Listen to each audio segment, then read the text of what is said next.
Imagine rising seas with storm surges taller than your house, winds that reduce skyscrapers to rubble. If a Category 6 hurricane hit Miami, it could leave the city underwater, and I mean that literally. Because of Miami's unique geography, the disaster could stretch miles beyond the coast. Do you think this sounds like the plot of a bad disaster movie? It's bad all right, but that doesn't mean it's impossible. Let's break down how this nightmare could happen. But first, yes, I know. There's no official Category 6, at least not yet. Even so, with storms growing stronger and more frequent every year, some scientists are starting to wonder if they'll need to create one.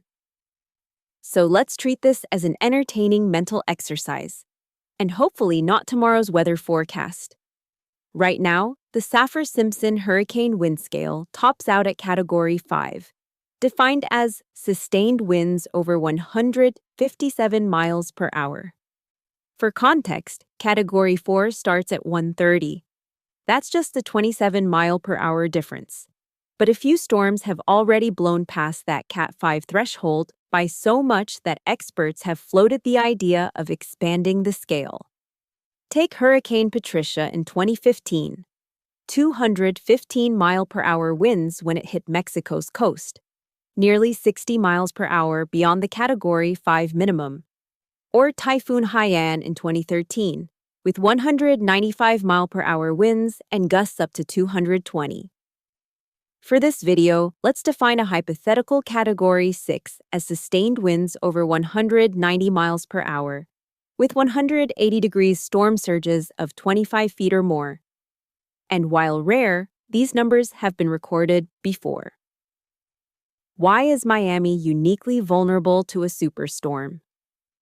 NOAA ranks Miami as the U.S. city most vulnerable to hurricane damage based on more than a century of storm data. I'll drop the reference in the description.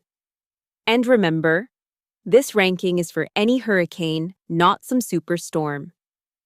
But when you're already at high risk, the stakes get even higher with a storm beyond the scale. Miami's odds? A 16% chance of a hurricane in any given year. That's a storm passing within 50 miles every 6 to 8 years. Most of Miami sits close to sea level with the highest point of just 42 feet, and nearly all of its population lives within 20 miles of the shore. Even more, Miami sits upon a sponge. What makes Miami truly unique and dangerously vulnerable is what lies beneath. Porous limestone bedrock. Water doesn't just come over the seawalls, it seeps up through the ground, flooding streets from below, overwhelming drains, and contaminating freshwater supplies. That's why solutions that work elsewhere, like seawalls, don't offer much protection here. Picture this. The sun rises over Miami, but the sky is already an angry gray. Winds howl at 190 miles per hour, tearing palm trees from the ground like weeds. Waves taller than a house slam into the seawall, sending salt water roaring through the streets. Windows from glass towers burst apart, showering debris across flooded intersections. Storm surge rushes inland, swallowing entire neighborhoods. But it's not just the coast at risk. The water bubbles up through storm drains, flooding basements, subways, and electrical vaults. Miami Beach vanishes beneath a churning inland sea. The pumps can't keep up.